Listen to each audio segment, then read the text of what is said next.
Olá, querida amiga, querido amigo. Mais uma vez nos encontramos para continuarmos aqui a nossa busca por compreender esse assunto tão importante que é o verdadeiro estado dos mortos. Obrigado porque você está aí comigo todos os dias, compartilhando esse vídeo com seus amigos. Continue assim, porque assim nós iremos ajudar as pessoas a compreender esse assunto. Se você ainda não é inscrito no nosso canal, se junte a nós para essa nossa grande família do Lição Fácil, tá bom? Se você gostou do nosso conteúdo, no final, não se esqueça de deixar o seu gostei. Hoje comigo no paraíso.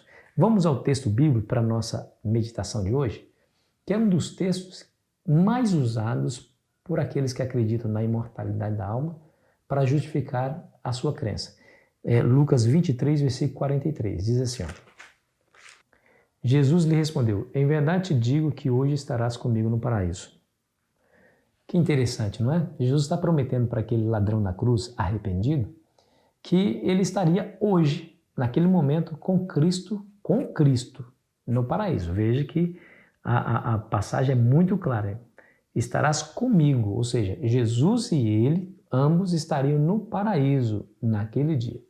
Será que é isso mesmo? Vamos ver alguns textos que nos mostram algo diferente. Por exemplo, em João capítulo 20, verso 17, aqui está falando da crucificação. Jesus estava pendurado na cruz do Calvário, lá entre o céu e a terra, junto com aqueles dois ladrões. Naquele dia, Jesus morreu também aquele ladrão, certo? Aí na ressurreição, 3 dias depois, no domingo, em João capítulo 20, verso 17, Jesus aparece para Maria, que estava ali chorando, pensando que o corpo de Jesus tinha sido roubado, mas ela não sabia, Jesus tinha ressuscitado. De repente, Jesus aparece para ela, fica atônita, feliz, e o primeiro impulso dela era fazer um gesto de carinho, dar um abraço em Cristo. E o verso 17 diz assim, ó: respondeu-lhe Jesus: não me detenhas, porque ainda não subi para o meu Pai, mas vai ter com os meus irmãos e dize-lhes: subo para o meu Pai e vosso Pai, para o meu Deus e vosso Deus. Bom, esse texto é claro em nos dizer que no terceiro dia Jesus garantiu que não tinha subido ao Pai. No entanto, Lucas 23, 43 parece nos indicar que Jesus estava prometendo que naquele dia, tanto ele como o ladrão na cruz arrependido estaria no paraíso. E agora, como é que nós podemos entender essas coisas? Quer ver? Ó? Deixa eu ler para você um outro texto que está lá em João capítulo 14, que é uma das mais lindas promessas que Cristo deu a cada um de nós. João 14, versículo 1 a 3, e preste atenção no fraseado desse texto. Não se turbe o vosso coração, credes em Deus, credes também em mim. Na casa de meu Pai há muitas moradas, se assim não fora, eu vou-lo teria dito. Vou preparar-vos lugar. E quando eu for e vos preparar lugar, voltarei e vos receberei para mim mesmo, para que onde eu estou estejais vós também. Nós percebemos aqui por esse texto que Jesus está prometendo aos seus discípulos que eles iriam para o céu após sua segunda vinda. Eu vou preparar-vos lugar. Quando eu preparar-vos lugar, voltarei outra vez, segunda vinda, para vos receber para mim mesmo, para que onde eu estou estejais vós também. Veja que esse é o claro testemunho das Escrituras. Jesus promete nos levar para o céu após sua segunda vinda. E aqui, amigo, nós precisamos entender por que então Jesus disse aquelas palavras. Bom, eu gostaria de lembrar a vocês que a Bíblia é um livro muito antigo, escrito, no caso aqui, Lucas, há quase 2000 anos atrás, lá na Palestina, 10.000 quilômetros de distância de nós. Precisamos compreender aí o seu contexto para você entender.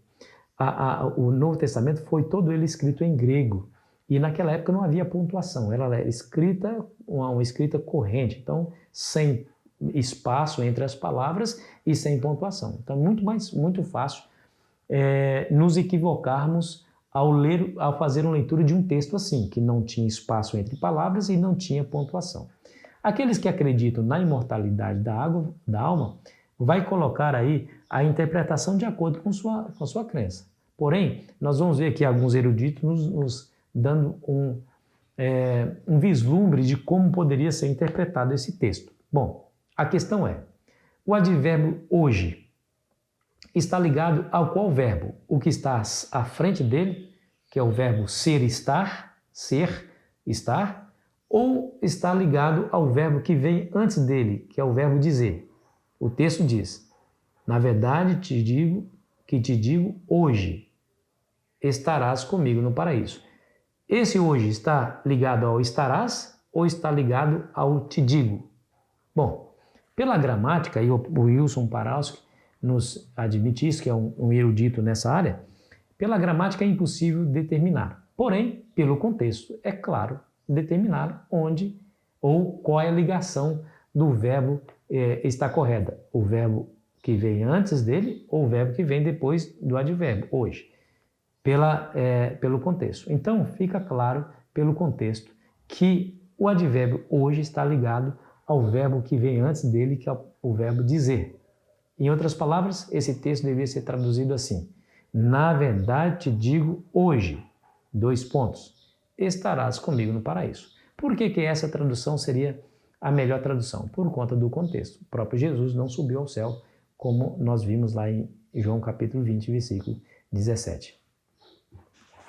Deu para entender, querido amigo? Deu para entender, minha amiga? É isso. Se nós estudarmos as Escrituras, nós vamos ver que ela nos dá a resposta. Agora temos que ter um cuidado ao estudar. Um livro que foi escrito há muito tempo atrás e foi escrito por um povo diferente do nosso. Não foi escrito por um brasileiro no século XXI e não foi escrito na língua portuguesa. Foi escrito por pessoas que pensam diferente de nós há muito tempo atrás, num contexto geográfico, político e espiritual totalmente diferente de nosso, e isso deve ser levado em consideração.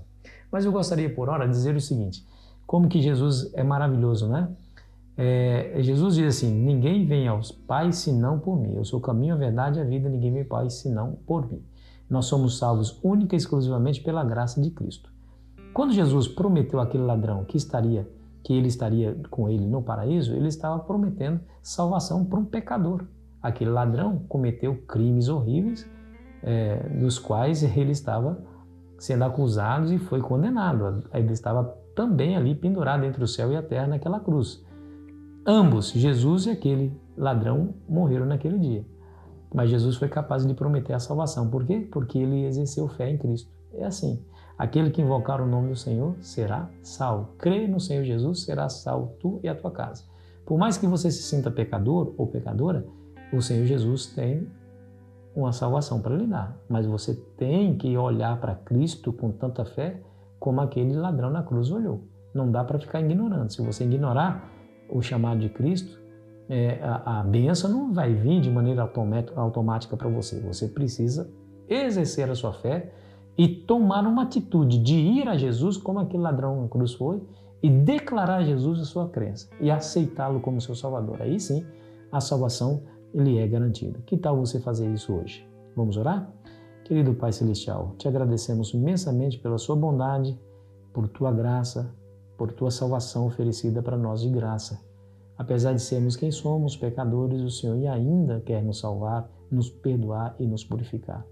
Desejamos essa purificação e desejamos esse perdão em nome de Jesus. Amém. Foi muito bom estar com você, querido amigo, querida amiga. Amanhã continuaremos aqui a nossa jornada. Aproveite bem o seu dia.